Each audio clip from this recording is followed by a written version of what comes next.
It all started the summer after I finally retired from active duty in the United States Navy, a milestone I had counted down to like a kid waiting for Christmas. Except instead of a toy under the tree, I was looking forward to peace, quiet, and a stretch of life where nobody barked orders at me at 0500. I'd spent over 2 decades serving, much of that time aboard a patrol boat just like the one I would later bring home. I'd stood on deck through blistering heat, storms that could swallow a lesser vessel whole, and nights so dark you could lose the horizon. I'd watched sunsets in the Pacific that made you forget about the noise of engines, the stink of fuel, the endless rotation of watch shifts. So when I hung up my uniform for the last time, I knew exactly what I wanted: a home on the water where I could still feel the salt air in my lungs, but on my own terms. I found it after months of searching, a tidy little waterfront property in a gated community, HOA controlled, but boasting serene coastal living in their glossy brochures. The house itself was perfect: 2 stories, big windows, a wide back deck that caught the afternoon sun. But the crown jewel was the private dock stretching out into a narrow channel that opened into the bay. That dock called to me the same way the sea always had. I could picture it instantly. My own patrol boat, a real piece of Navy history, moored right there, standing proud like she had for decades in service. I got my chance when I won a surplus auction for a decommissioned Mark 6 patrol boat. She was rough around the edges, hull, paint peeling, electronics outdated, but still had that sturdy build, those clean, no-nonsense lines. I christened her the Liberty Belle. I knew I'd spend months restoring her, but I didn't care. It was like bringing home an old war buddy. Most of my neighbors were curious and friendly about it. A couple of the kids from down the street begged for tours, and even some of the older residents came by to admire her. Then there was Karen. Every neighborhood has its nosy type, but Karen wasn't just nosy. She was the president of the HOA, the self-appointed guardian of community standards, and the unofficial sheriff of the neighborhood watch. The first time I met her, she was marching down my driveway in white sneakers, so clean they looked brand new, wearing a pastel visor, mirrored aviator sunglasses, and a polo shirt embroidered with the HOA logo. She had a clipboard clutched in one hand like it was a weapon. "You must be the new homeowner," she said without a smile, scanning me head to toe before her eyes flicked toward the dock. Her lips tightened when she saw the Liberty Belle. "We have guidelines about vessels visible from the waterway," she said. "Large ones aren't permitted. It's in the handbook." I'd already done my research before buying the place, so I explained politely that the dock was part of my property, the boat was seaworthy, and county zoning permitted it. She didn't like that answer. Her jaw set in a way that told me she wasn't used to being told no. "Well," she said, tapping her clipboard, "we'll see about that." From that day forward, she made it her personal mission to remove the Liberty Belle from my dock. At first, it was letters, friendly reminders that the community preferred a clean, uncluttered aesthetic. Then came official notices of violation, citing the vessel as a commercial craft, in violation of HOA bylaws. I sent back copies of the actual bylaws with highlighted sections proving her wrong, plus a note from my lawyer for good measure. That didn't stop her. I started noticing her more and more, hovering at the edge of my property with her phone out, snapping photos of the boat. Sometimes she'd be pretending to water the flowers of the neighborhood entrance, but the angle of her phone gave her away. Once I caught her crouched near my hedge, trying to peek through to the dock. "Just documenting for the records," she said when I called her out, smiling like she thought the word records made it official business. She began nitpicking everything. One time I left my trash cans by the curb for an extra 30 minutes after pickup, and I got a warning. She cited me for having wind chimes, noise disturbance potential, and for my mailbox flag being faded even though it was fine. She clearly wanted to build a paper trail of infractions to leverage against me. My military training told me she was testing boundaries, probing for weaknesses. I resolved not to give her the satisfaction of losing my temper, but she kept escalating. One night, around 11 p.m., I was out back enjoying a beer when a beam of light swept across the water. Karen's silhouette appeared, moving along the dock with her phone, snapping pictures of the hull. "Evening, Karen," I called out, and she nearly jumped out of her skin. "Just checking for safety hazards," she said, hurrying off. I locked the dock gate after that and installed motion-activated cameras. Still, I knew deep down that if she was determined to cause trouble, she'd find a way. Weeks passed like this, a low simmer of tension. Neighbors started whispering about how Karen was on a mission with me, though most rolled their eyes at her obsession. Then came a morning it all boiled over. I woke early on Saturday, planning to take the Liberty Bell out for a short cruise. The sun was just coming up, casting gold across the water. I walked down the dock with coffee in hand, feeling that quiet contentment you get when the day is yours to shape. But when I rounded the corner and saw the starboard side of the boat, my stomach dropped. Neon orange paint, bright and ugly, covered nearly half the hull in thick, dripping letters, eyesore, junk, and a few other words I won't repeat. There were random X's and swirls, the kind of chaotic vandalism that comes from pure spite, not artistry. The paint ran down into the water in greasy rivulets. For a moment I just stood there, jaw tight, coffee cooling in my hand, the morning's peace shattered. Then the Navy part of me kicked in. Damage assessment, containment, evidence. I marched back up to the house and pulled the security footage from the night before. At 3:14 a.m., there she was, visor, hoodie, spray paint can in hand, glancing over her shoulder before starting. She worked methodically, pausing to shake the can every few seconds, even stepping back at one point to admire her handiwork. The camera caught her face in the glow of the street lamp. There was no mistaking her. I played it again and again, my anger hardening with each loop. She'd trespassed. She'd vandalized my property. And here was the kicker. Karen had no idea that the Liberty Bell wasn't just any boat. Because she was a decommissioned Navy patrol craft, she was classified as historically significant. That meant damaging her wasn't just a neighborhood spat. It was a federal offense. And Karen had just stepped way over a line she could never uncross. The footage of Karen defacing the Liberty Bell was as clear as a tropical day in the Caribbean, and my first instinct was to march over to her front door and show her exactly what she had just done to her own future. But years of discipline told me to slow down, think, and let the hammer fall the right way. This wasn't some petty dispute anymore. She had committed trespassing, vandalism, and destruction of federal property.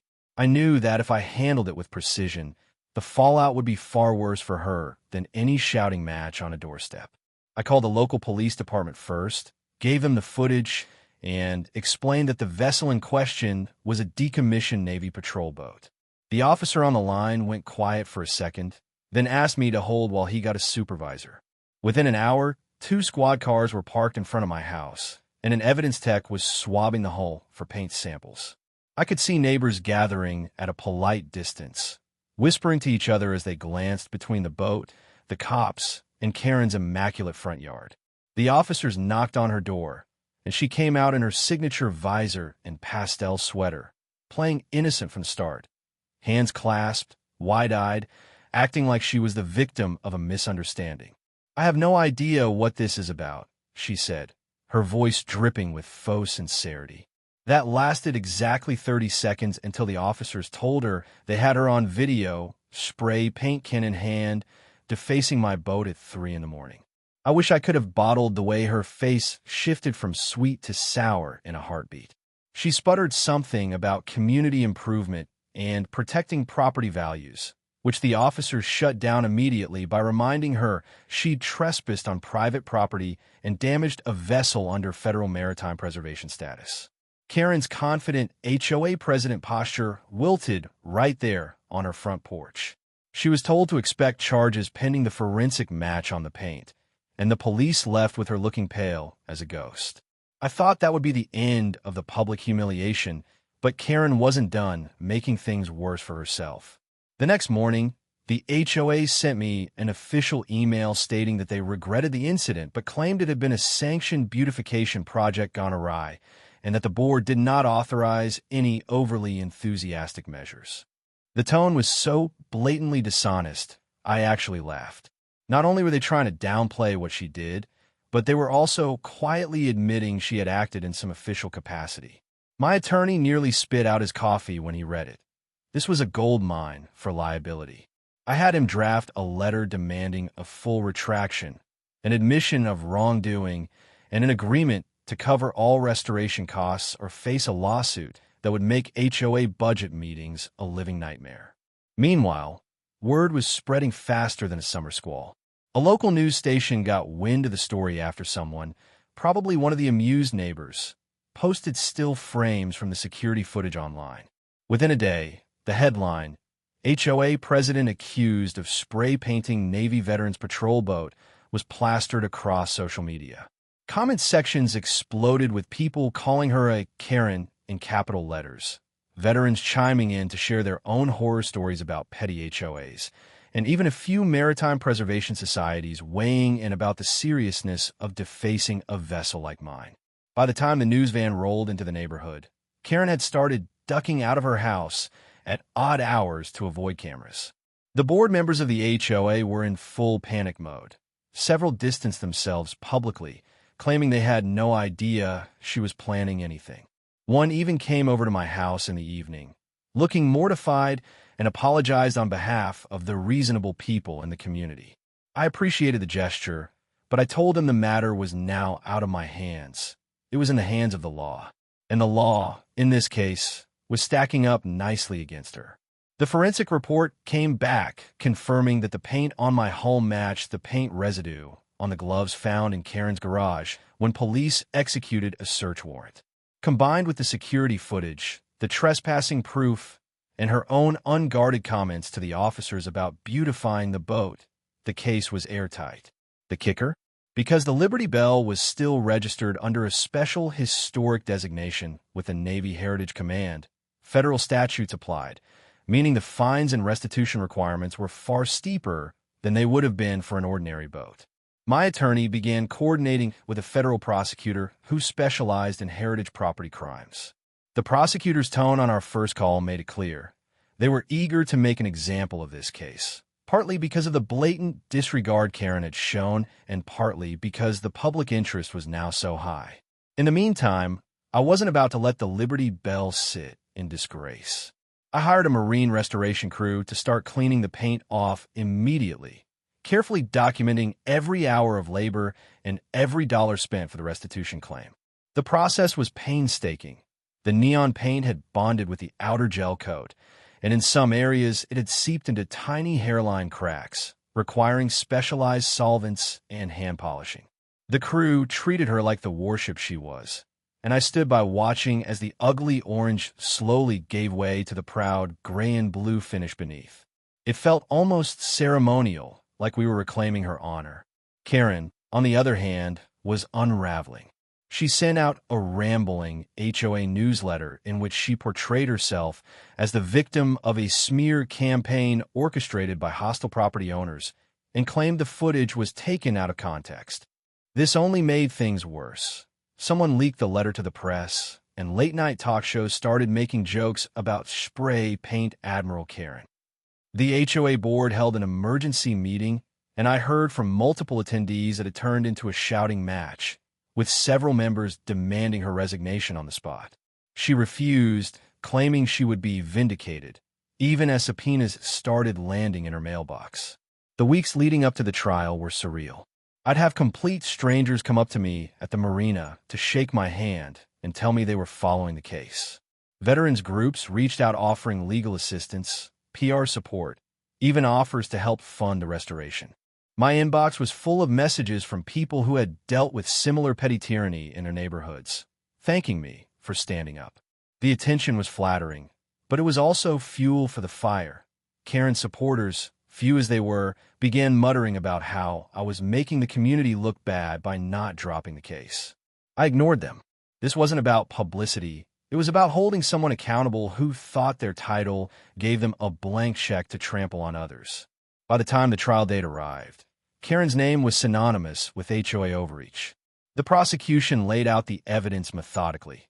The footage, the forensic paint match, the trespassing records, and the historic status of the vessel. They even had an expert from the Navy Heritage Command testify about the cultural and historical importance of the Liberty Bell. Karen's defense was laughable. They tried to argue she was conducting routine visual inspections for the HOA and accidentally discharged the spray paint. The jury wasn't buying it.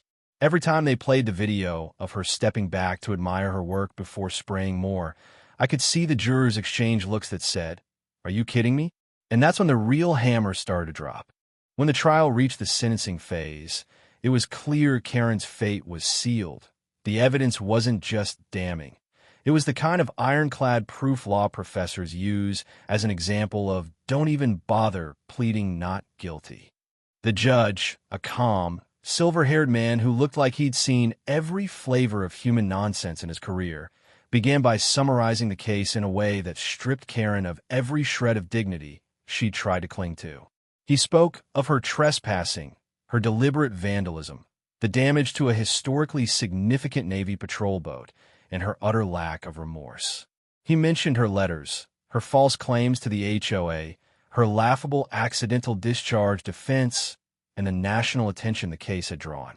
Then came the fines, $250,000 in restitution and penalties, $150,000 for the cost of restoration and decontamination, $50,000 in federal fines for the heritage vessel violation, and $50,000 in punitive damages meant to discourage similar acts of arrogance and disregard for property rights.